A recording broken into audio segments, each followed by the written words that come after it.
अपने last topic में capacitors और कैपेसिटेंस को देखा। हमने कैपेसिटेंस को डिफाइन किया और इसके अलावा हमने दो कॉम्बिनेशन ऑफ कैपेसिटर देखे, जिसमें हमने सीरीज कॉम्बिनेशन ऑफ कैपेसिटर और पैरेलल कॉम्बिनेशन ऑफ कैपेसिटर देखा। इस वीडियो में हम डिफरेंट टाइप्स ऑफ कैपेसिटर को देख रहे होंगे। अब वो डिफरेंट टाइप्स ऑफ कैपेसिटर क्या है, आए इसको स्टार्ट करते हैं। बेसिकली कैपेसिटर को ना दो मेन कैटेगरीज में डिवाइड किया जाता है। इनमें एक है वेरिएबल कैपेसिटर और दूसरा है फिक्स्ड कैपेसिटर। अब वेरिएबल कैपेसिटर नाम से ही जाहिर है कि ऐसा कैपेसिटर जिसकी कैपेसिटेंस इंक्रीज या डिक्रीज हो सके। ठीक है, in variable capacitor the value of capacitance can be increase और डिक्रीज। जबकि फिक्स्ड कैपेसिटर जो कि नाम से ही जाहिर है कि इसकी कैपेसिटेंस जो है वो कैन नॉट बी चेंज, यानी कि वो C is equal to Q by V वाला फैक्टर था ना, वो इसमें चेंज नहीं हो रही होगी।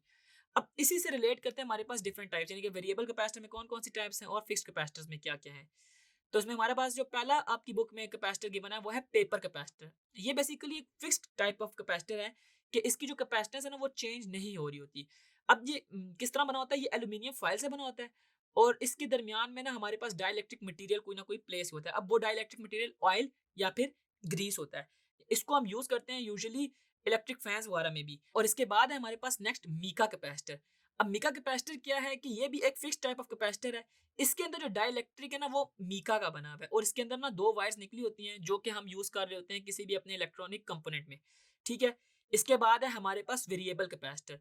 वेरिएबल कैपेसिटर जो है ना ये फिक्स टाइप कैपेसिटर्स नहीं है, इसकी कैपेसिटेंस चेंज हो रही होती है। इसके अंदर हमारे पास मेटल शीट्स होती हैं, इनमें एक मेटल शीट फिक्स्ड होती है और दूसरी मेटल शीट को हम रोटेट कर सकते हैं और उस मेटल शीट के रोटेट होने की वजह से हमारे पास जो कैपेसिटेंस है ना वो वेरी हो रही होती है।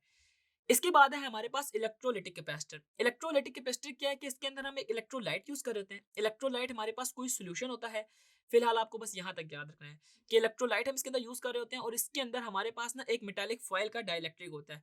जो ही हम इसको यूज में लेके आते हैं तो उस मेटालिक फॉयल के ऊपर एक ऑक्सीडाइजिंग लेयर बन जाती है और वो oxidising layer as a dielectric material treat हो रही होती है। ठीक है, तो अब इसके बाद हमारे पास यूजेस ऑफ कुछ कैपेसिटर हैं। आपने देख लिया डिफरेंट टाइप ऑफ कैपेसिटर जो आपकी बुक में यूज हुए थे। आइए इनके यूजेस को देखते हैं। सबसे पहला यूज है हमारे पास ट्यूनिंग ट्रांसमीटर। ट्रांसमीटर्स को ट्यूनिंग के लिए हमारे पास कैपेसिटर्स को हम यूज करते हैं। इसके अलावा रिसीवर्स एंड ट्रांजिस्टर रेडियोस के अंदर हमारे पास कैपेसिटर यूज होते हैं। टेबल फैंस में, सीलिंग फैंस में, एग्जॉस्ट फैंस तक में हमारे पास कैपेसिटर यूज होते हैं। इसके अलावा fan Motors in air conditioners, हमारे पास जो एयर कंडीशनर की मोटर्स होती हैं इसको भी स्टार्टिंग में रन करने के लिए हमें कैपेसिटर्स की जरूरत पड़ती है। कूलर्स में, मोटर्स, वॉशिंग मशीन्स वगैरह में हमारे पास सब में कैपेसिटर्स यूज हो रहे होते हैं। इलेक्ट्रॉनिक कंपोनेंट जो हमारे पास कंप्यूटर्स में लगे होते हैं उसमें भी हमारे पास कैपेसिटर्स यूज होते हैं।